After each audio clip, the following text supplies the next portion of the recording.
21 steps. That's how many steps there were from the bottom to the top.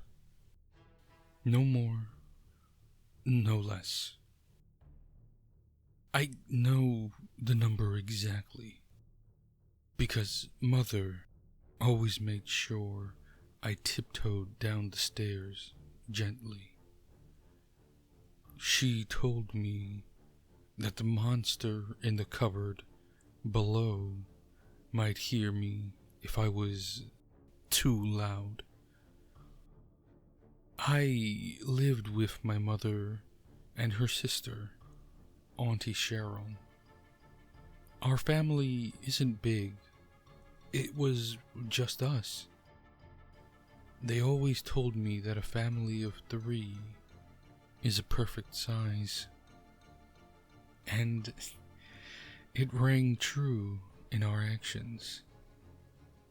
We did everything together. We had a movie night every week. We were a true and happy family. At least, that was before Mother got sick. When I was 6, I remember Mother and Auntie Cheryl having a huge argument. I don't know what it was about, but I remember sitting at the top of the stairs, hearing them screaming at each other. This was before the quiet footsteps rule. Yet, even so, I still tread down the stairs lightly. I didn't want them to hear me, but I wanted to hear them. I heard something about Dad. He died when I was a baby. I heard something about Auntie Cheryl sleeping. I couldn't understand what was going on. The shouting was so loud that it became white noise. Deciphering exact words wasn't possible. It was the same day that Mother got sick. I always thought that the fighting with her sister is what caused it. Everyone deserves love from their family. Ever since that fight, she was practically bedridden. She would get up to go toilet, but besides that, she relied on me for everything. I had to stay upstairs that whole weekend. Auntie Cheryl never came up once to check on us. I hated her for it at first, but Mother reminded me that this was not my fight. I still had a loving auntie, and I shouldn't let their fight affect how I see her. I didn't go downstairs at all until Sunday afternoon, when Auntie Cheryl arrived home in a wheelchair. She had gotten into an accident and broken both of her legs. She told me the fight had been playing on her and left her distracted, and that it was the final time she would let something get to her head. She seemed surprisingly okay for someone who had just lost the ability to walk. But Auntie Cheryl was always a jolly person. That same day, 2 rules were introduced to the household. First, I could no longer have friends over.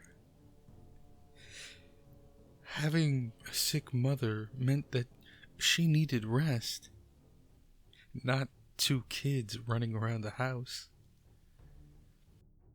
Second, I had to walk slowly down the stairs.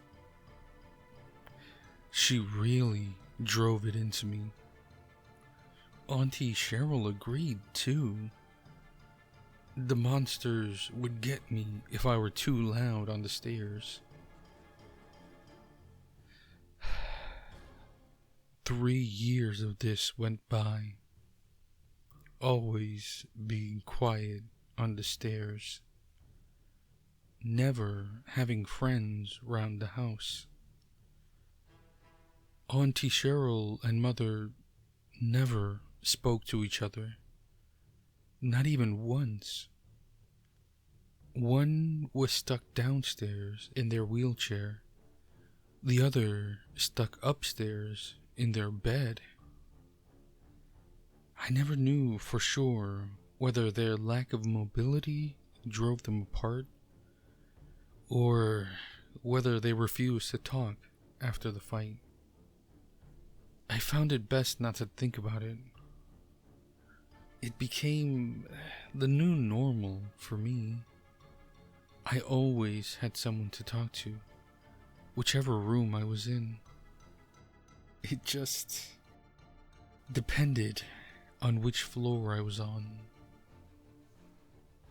Every day, it would take me a whole minute to get up or down the stairs. I had to make sure that not so much as a creak came from those floorboards, for fear of the monster hearing me. I'd always count the steps, one at a time. 21 steps. The number, of course, never changed, but it distracted me from the horrors below the stairs.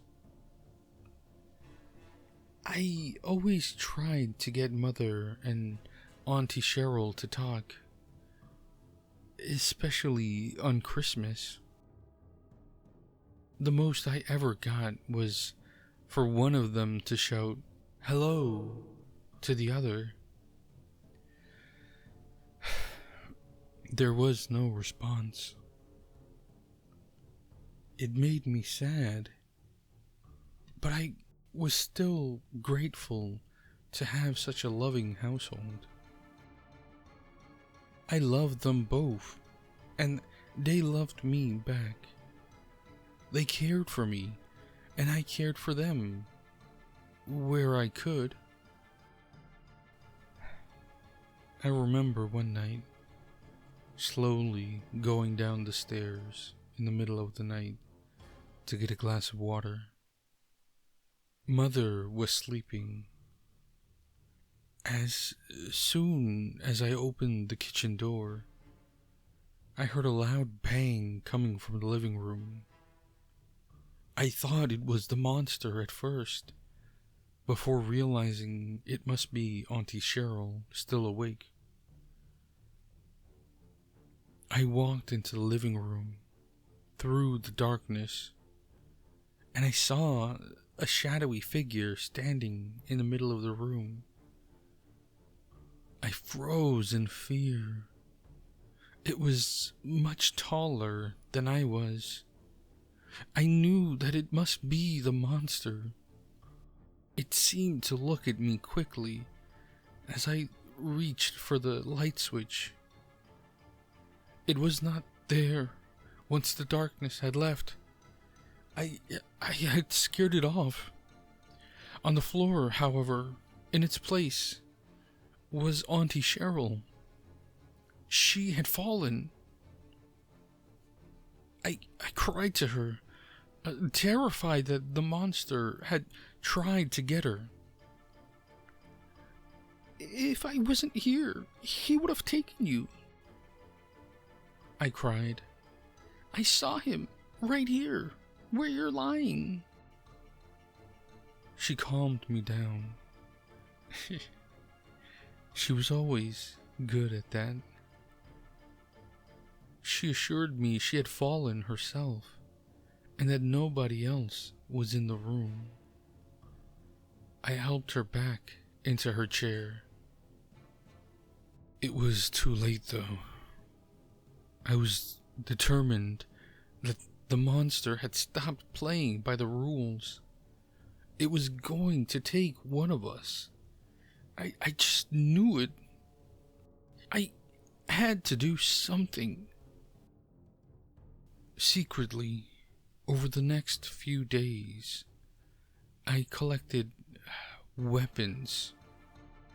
Or at least a kid's idea of weapons. A baseball bat, a torch, a biker's helmet.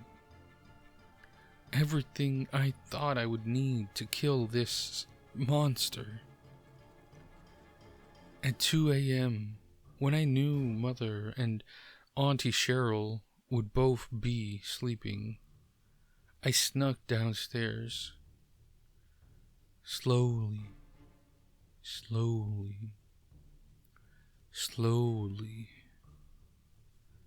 One step at a time. All the way to 21. Once downstairs, I looked at the cupboard under the stairs. It was taller than me. It hadn't been opened in years. I knew that behind this door was the monster. I turned the torch on, and before I could give it a second thought, I swung the door open. It was empty. The light filled every corner of the cupboard, yet it was only occupied with dust. I ran into the living room to check on Auntie Cheryl. It was empty. Her chair in the middle of the room, with nobody sitting there. I had never seen the chair empty before. I ran upstairs in tears to tell Mother. "The monster has Auntie Cheryl. Mother, I was too late." She woke up confused, almost immediately turning to anger. "You went downstairs without me knowing?" "What do you mean? I never tell you when I'm going downstairs." "No, but..." She calmed down and changed her tone. "Auntie Cheryl is staying at a friend's house tonight. She'll be back in the morning." She was very adamant about this. She brought me back to my bedroom and told me I was getting too worked up. She kissed me on the forehead and said goodnight. I knew she was lying, but I didn't know why. I was terrified. I thought the monster had somehow possessed Mother. I secretly called the police. Once I was sure Mother was asleep. I told them that my Auntie Cheryl was missing, and that I think a monster had gotten her. They were confused, of course, but they knocked on the door half an hour later for questioning. Mother was absolutely furious at me.